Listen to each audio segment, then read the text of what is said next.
नमस्कार, देवभूमि समाचारों में आप सभी का स्वागत है। मैं हूं आपके साथ प्रियंका मलिक। चुनावी नतीजों से जुड़ी हर छोटी बड़ी खबर के लिए मैं लेकर आई हूं आज का अपना ये खास बुलेटिन। चलिए डालते हैं एक नजर हेडलाइंस पर। जिसने जीती गंगोत्री उसी ने बनाई सरकार, गंगोत्री से जुड़ा मिथक बरकरार, भाजपा को दोबारा मिला जनादेश।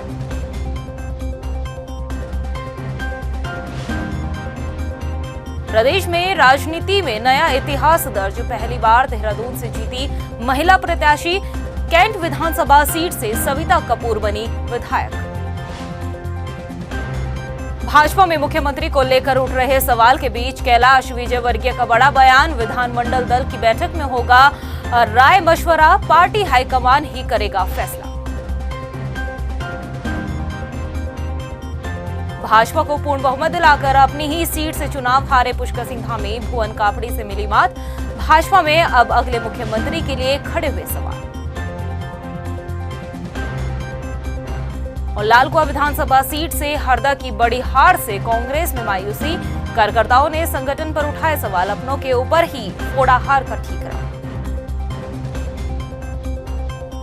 हेडलाइंस के बाद बुलेटिन में खबरें विस्तार से।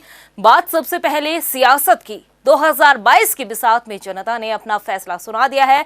प्रदेश में एक बार फिर गंगोत्री सीट से जुड़ा मिथक कायम रहा। मिथक ये कि गंगोत्री से जिस पार्टी का प्रत्याशी जीतता है सरकार उसी की बनती है। उत्तराखंड में भाजपा को जनता का एक बार फिर से जनादेश मिल गया है। भाजपा को पूर्ण बहुमत मिलने पर मुख्यमंत्री पुष्कर सिंह धामी ने जनता का आभार भी जताया है। और जब हम उत्तराखंड की जनता के बीच में जा रहे थे तो मुझसे आप सब भी पूछते थे कि आपके मुद्दे क्या हैं। तो हम कहते थे कि एक तरफ हमारे काम हैं जो माननीय प्रधानमंत्री मोदी जी के नेतृत्व में हुए हैं और उत्तराखंड की सरकार ने उनको आगे बढ़ाया है, और एक तरफ केवल कारनामे करने वाले लोग हैं। तो आज उत्तराखंड की जनता ने ये स्पष्ट रूप से सबके सामने कर दिया, उनके समर्थन से, उनके आशीर्वाद से आज 2/3 बहुमत से भारतीय जनता पार्टी की जो सरकार बनी है वो इस बात का प्रमाण है कि लोगों ने काम करने वाले लोगों को तरजीह दी है। बीजेपी को जनादेश तो मिल गया है, मगर सवाल अब अगला मुख्यमंत्री कौन होगा इसे लेकर उठने लगे हैं। बीजेपी में अगले मुख्यमंत्री को लेकर पार्टी के राष्ट्रीय महामंत्री कैलाश विजयवर्गीय ने बड़ा बयान भी दिया है। कैलाश विजयवर्गीय ने कहा कि भाजपा विधानमंडल दल की बैठक में इस बात का फैसला करेगी। सभी विधायकों से राय मशवरा लेने के बाद ही पार्टी हाईकमान इस बात का फैसला करेगा कि प्रदेश का अगला मुख्यमंत्री कौन बनेगा। आपको बता दें कि पुष्कर सिंह धामी के खटीमा सीट से चुनाव हारने के बाद लगातार ये सवाल उठ रहे हैं कि अब भाजपा अपना अगला मुख्यमंत्री किसे बनाएगी। देखिए, भारतीय जनता पार्टी और अन्य पार्टी में अंतर है। ये एक व्यक्ति की पार्टी या एक परिवार की पार्टी नहीं है। हमारे यहाँ कलेक्टिव लीडरशिप है, हमारे यहाँ इंटरनल डेमोक्रेसी है। विधायक दल का बैठक होगी, विधायक दल में नेता चुना जाएगा, उस नेता का नाम फिर पार्लियामेंट बोर्ड में जाएगा, पार्लियामेंट बोर्ड उसका निर्णय करेगा। इसलिए ये आज की तारीख में कोई भी कहने की स्थिति में नहीं है कि कौन मुख्यमंत्री होगा, पर हाँ, यहाँ सरकार भारतीय जनता पार्टी की होगी। और धामी जी बहुत महत्वपूर्ण नेता है हमारे, आप चिंता मत करिए। ये प्रदेश के नेता नहीं, अब राष्ट्र के नेता। उत्तराखंड की राजनीति में कई इतिहास भी दर्ज हुए हैं। प्रदेश के इतिहास में ऐसा पहली बार हुआ है कि देहरादून से किसी महिला प्रत्याशी ने जीत हासिल की है। आपको बता दें कि देहरादून कैंट विधानसभा सीट से स्वर्गीय हरबंस कपूर की पत्नी सविता कपूर ने जीत हासिल की है। सविता कपूर को जनता का भरपूर समर्थन मिला है। जनता से मिले सभी अपार सहयोग से गदगद सविता कपूर ने मीडिया से बातचीत करते हुए कहा कि वो जनता का शुक्रिया अदा करना चाहती है और जनता की जो भी उम्मीदें हैं, जो उम्मीदें उनसे जुड़ी हुई है, वो उन पर जरूर खरा उतरेगी। उधर भाजपा से बागी होकर निर्दलीय चुनावी मैदान में उतरे राजकुमार ठकुराल चुनाव हार गए हैं। चुनाव हारने के बाद मीडिया को उन्होंने बयान दिया है। ठकुराल ने कहा है कि हमेशा से वो चुनाव जीतते आ रहे हैं, मगर इस बार हार से भी उन्हें बहुत कुछ सीखने को मिला है। स्वागत है। जिंदगी में सब चुनाव जीते हैं, आज पराजित हुए हैं, लेकिन जिंदगी में अगर कुछ सीखेंगे नहीं तो कैसे मालूम पड़ेगा। आज बहुत कुछ सीखने का मौका मिला है और जो है सब कुछ सामने आ जाएगा। और मैं इस जनादेश का स्वागत। वहीं भाजपुर से चुनाव जीतने पर कांग्रेस प्रत्याशी और पूर्व कैबिनेट मंत्री यशपाल आर्य ने जनता का आभार व्यक्त किया है और कहा कि हालांकि नतीजा आने में वक्त लगा मगर उन्हें जनता पर पूरा भरोसा था। जनता का मैं हमेशा आभार व्यक्त करना चाहता हूँ कि उन्होंने मुझे पुनः एक सेवक के रूप में सेवा करने का अवसर दिया है। मैं सभी को हार्दिक बधाई भी देना चाहता हूँ और उन्हें उनका आभार भी व्यक्त करना चाहता हूँ। एक तरफ जश्न का माहौल दिखाई दिया तो हार के गम में बैठे कांग्रेसी दिग्गज और कार्यकर्ता मायूस नजर आए। इस बीच भाजपा ने भले ही बहुमत हासिल कर ली हो लेकिन राज्य के मुख्यमंत्री अपने गृह क्षेत्र खटीमा से कांग्रेस के हाथों मात खा गए हैं। देखिए हमारी खास रिपोर्ट। उत्तराखंड की 5वीं विधानसभा के लिए आए चुनावी नतीजों के बाद कई मिथक बने तो कई मिथक टूटे भी। राज्य के इतिहास के पन्नों में भाजपा के दोबारा सत्ता बनाने का तमगा दर्ज हो गया तो इस बार 2022 की बिसात में हरदा की बड़ी हार से कांग्रेस को बड़ा झटका लगा है। शुरुआत में चुनावी नतीजे आने पर कांग्रेस का जोश दिन बढ़ने के साथ साथ मायूसी में बदलता नजर आने लगा और लाल कुआं विधानसभा सीट से हरदा की बड़ी हार का ऐलान होते ही कांग्रेस की जीत की बची कुची उम्मीदों ने दम तोड़ दिया। अगर कांग्रेस कहीं हार रही है तो अब कई लोकतंत्र हार रहा है और लेकिन अब हरीश रावत जी का हारना ये तो हो सकता है कि जनता का तो पूरा मन था कि हरीश रावत जी उत्तराखंड के अगले सीएम बने, 2022 में सीएम फेस बने, लेकिन हरीश रावत जी के हारने से मुझे कहीं ना कहीं लग रहा है कि संगठन में कहीं ऐसा भीतरघात हुआ है। क्यों हारे, किन कारणों से हारे, क्या समस्याएं रही, इस पर तो अभी कुछ कह पाना बड़ा मुश्किल होगा, लेकिन जल्दी अब आपसे जब दोबारा मिलेंगे तो इस पे मंथन करेंगे, आपको बताएंगे किस कारणों से हारे। हरीश रावत जी को कायदे में बाहर से चुनाव लड़ना चाहिए था, लेकिन वो वहाँ से लड़े। कारणों पे मंथन किया जाएगा, मनन करेंगे, देखते हैं क्या हुआ है। लाल कुआं सीट से हरीश रावत की करीब 14,000 वोटों से बड़ी हार पर भाजपा के नेताओं ने इसे हरदा की हार को हार दा बताते हुए कहा कि उम्र के इस पड़ाव में अब हरीश रावत को संन्यास ले लेना चाहिए। तो हरदा ने अपनी हार को स्वीकार करते हुए ट्वीट कर संदेश जारी किया और कहा कि वो जनता का विश्वास हासिल करने में नाकामयाब रहे। कांग्रेस की हार का ठीकरा कार्यकर्ताओं ने संगठन और पार्टी के दिग्गजों के सिर मढ़ डाला तो दूसरी तरफ बहुमत का डंका पीट रही भाजपा के मुख्यमंत्री पुष्कर सिंह धामी अपने गृह क्षेत्र खटीमा से कांग्रेस प्रतिद्वंदी भुवन कापड़े के हाथों मात खा गए। सीएम के तौर पर धामी की हार से भाजपा को बड़ा झटका लगा। करीब 7,000 से ज्यादा वोटों से पुष्कर धामी हार गए हैं। जब चाहती है तो लगता है कि मेरे में जनता के लिए जो उनका चुनाव प्रतिनिधि सही काम नहीं कर रहा तो जनता उसे हरा। ये कोई प्रत्याशी जीतता हारता नहीं, तुम्हारे उससे बना रहा हूं, ठीक है। जनता ने मुझे विश्वास दिलाया है कि जिम्मेदारी है और समय में मैं आप लोगों के माध्यम से कहना चाहता हूं आभारी रहूंगा अपने साथियों का, दोस्तों का, कांग्रेस के हमारे सभी कार्यकर्ताओं का, जिन्होंने पूरे जोर से ईमानदारी के साथ चुनाव प्रचार। हरदा की बड़ी हार से कांग्रेस को सबक लेकर कहा चूक रह गई इस रणनीति पर काम करने की जरूरत है।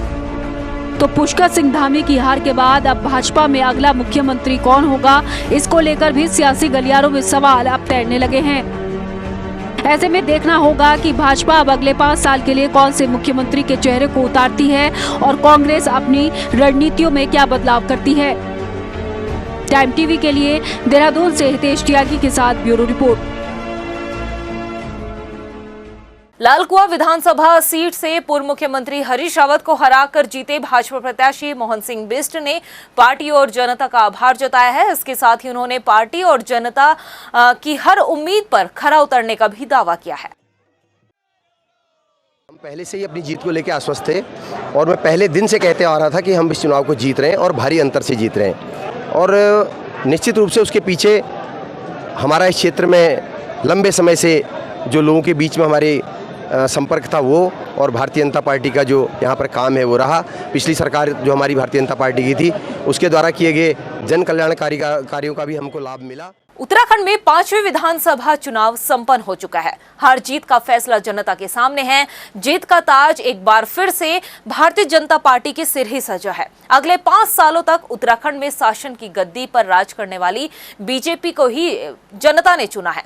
लेकिन बात अगर उत्तराखंड की राजनीति से जुड़े मिथकों की करे तो इस बार वो सारे मिथक टूटे हैं जो 21 साल की राजनीति में नहीं टूटे थे। और उन्हीं मिथकों में से एक है शिक्षा मंत्री से जुड़ा मिथक, जिसे इस बार शिक्षा मंत्री अरविंद पांडे ने तोड़कर ऐतिहासिक जीत हासिल की है। देखिए खास रिपोर्ट। उत्तराखंड में 10 मार्च 2022 की तारीख का इंतजार बड़ी बेसब्री से हो रहा था, लेकिन ये इंतजार उस वक्त जाकर खत्म हुआ जब चुनावी नतीजे जनता और राजनीतिक दलों के सामने खुल गए और जीत का ताज एक बार फिर से भारतीय जनता पार्टी के सिर पर सजा। नतीजों से पहले ही राजनीतिक दल अपनी अपनी जीत के दावे खूब कर रहे थे। कोई उत्तराखंड की राजनीति से जुड़े मिथकों को तोड़ने का दावा कर रहा था, तो कोई इन मिथकों को बरकरार रखने की बात भी कह रहा था।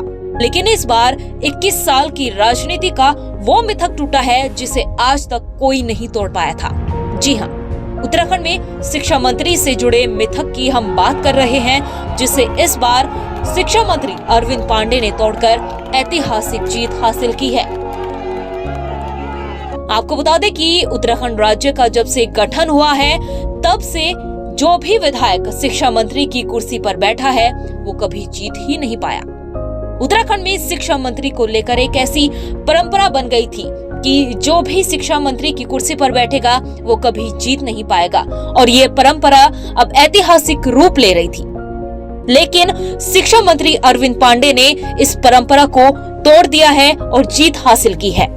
साल 2000 में भाजपा की सरकार के दौरान तीरथ सिंह रावत शिक्षा मंत्री बने, लेकिन वो 2002 के विधानसभा चुनाव में विधानसभा नहीं पहुंच पाए। इसके बाद साल 2002 में एनडी तिवारी की सरकार आई और उस समय नरेंद्र सिंह भंडारी शिक्षा मंत्री बने, जो 2007 के विधानसभा चुनाव में हार गए थे। वहीं 2007 में जब बीजेपी सत्ता में आई तो गोविंद सिंह बिष्ट और खजानदार शिक्षा मंत्री बने और दोनों ही नेताओं को 2012 के चुनाव में शिकस्त झेलनी पड़ी। उसके बाद 2012 में फिर कांग्रेस सत्ता में लौटी और देवप्रयाग से विधायक रहे मंत्री प्रसाद नैथानी शिक्षा मंत्री बने और वो भी ये मिथक नहीं तोड़ पाए। इसके बाद 2017 में बीजेपी सत्ता में आई और शिक्षा मंत्री बने अरविंद पांडे, और 2022 के विधानसभा चुनाव में इस बार शिक्षा मंत्री अरविंद पांडे ने इस मिथक को तोड़कर ऐतिहासिक जीत हासिल की है। भाजपा प्रत्याशी के तौर पर अरविंद पांडे ने गदरपुर से चुनाव लड़ा और सभी राजनीतिक दलों को पछाड़ते हुए अपनी जीत दर्ज कराई है। अरविंद पांडे पहले ही इस मिथक को तोड़ने का दावा कर चुके थे और उन्होंने जो दावा किया वो उस दावे पर खरे भी उतरे। गदरपुर में भाजपा कार्यकर्ताओं में काफी उत्साह देखने को मिल रहा है।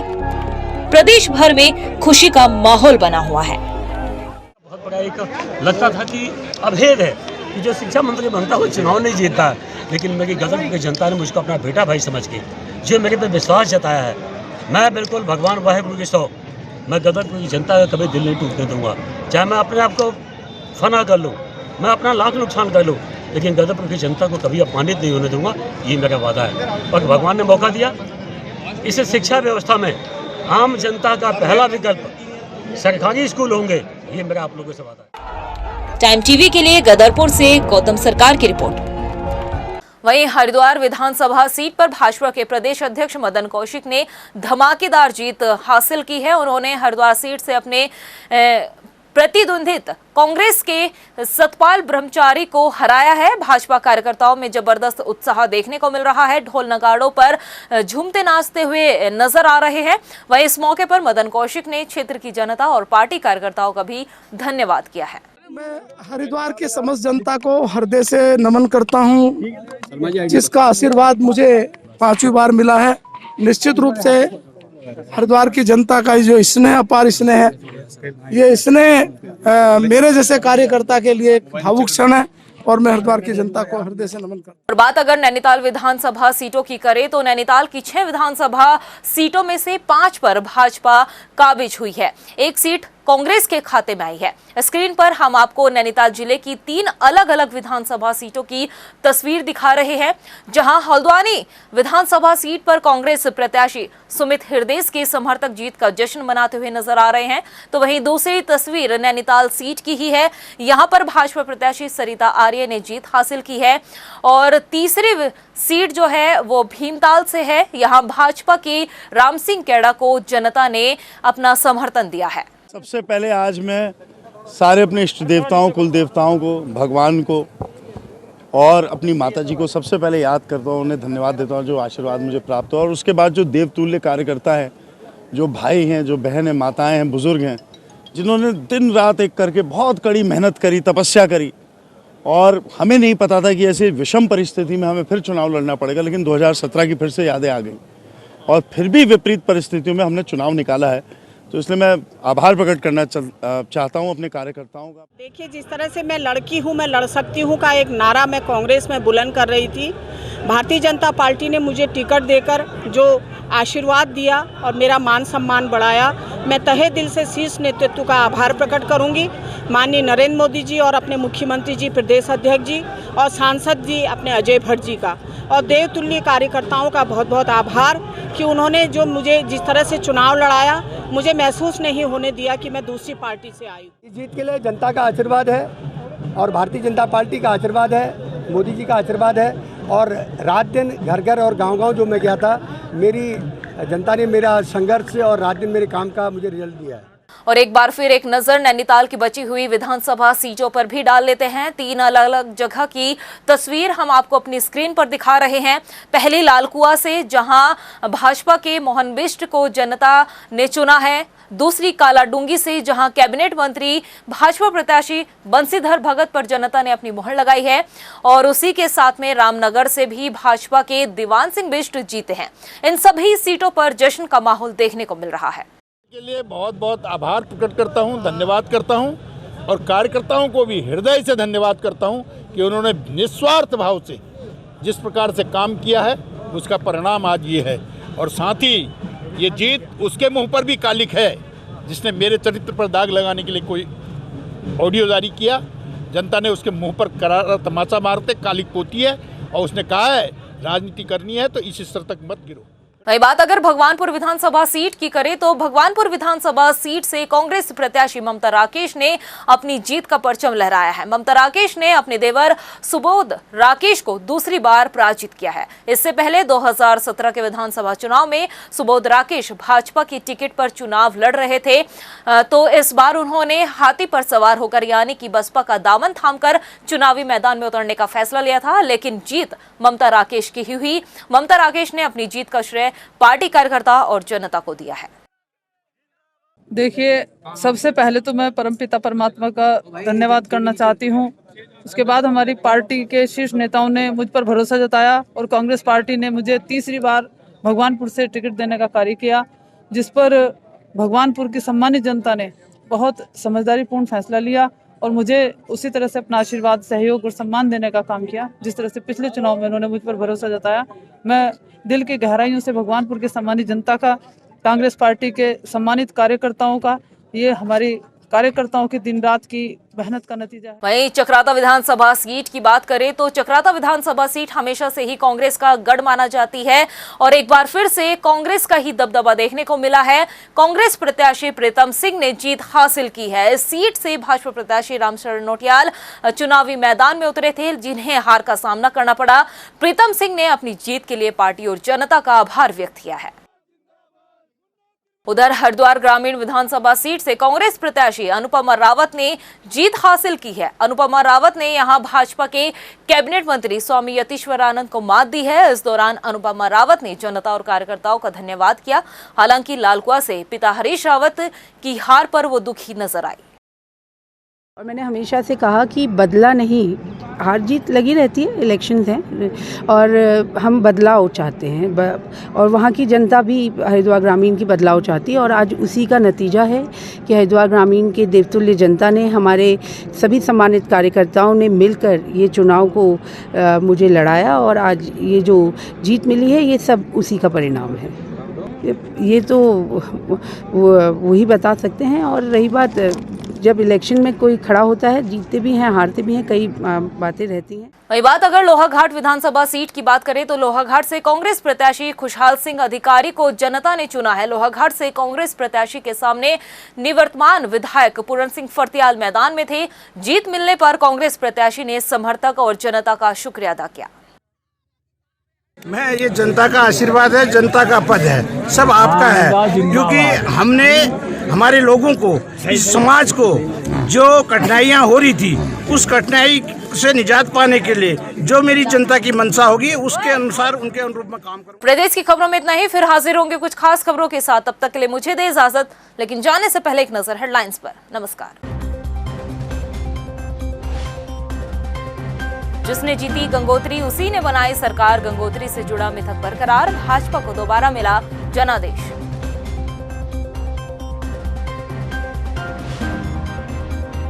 प्रदेश में राजनीति में नया इतिहास दर्ज, पहली बार देहरादून से जीती महिला प्रत्याशी, कैंट विधानसभा सीट से सविता कपूर बनी विधायक।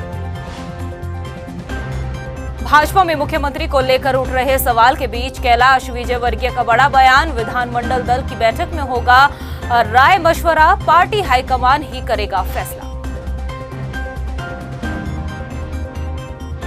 भाजपा को पूर्ण बहुमत दिलाकर अपनी ही सीट से चुनाव हारे पुष्कर सिंह धामी, भुवन कापड़ी से मिली मात। भाजपा में अब अगले मुख्यमंत्री के लिए खड़े हुए सवाल। और लालकुआ विधानसभा सीट से हरदा की बड़ी हार से कांग्रेस में मायूसी, कार्यकर्ताओं ने संगठन पर उठाए सवाल, अपनों के ऊपर ही फोड़ा हार कर ठीक करा।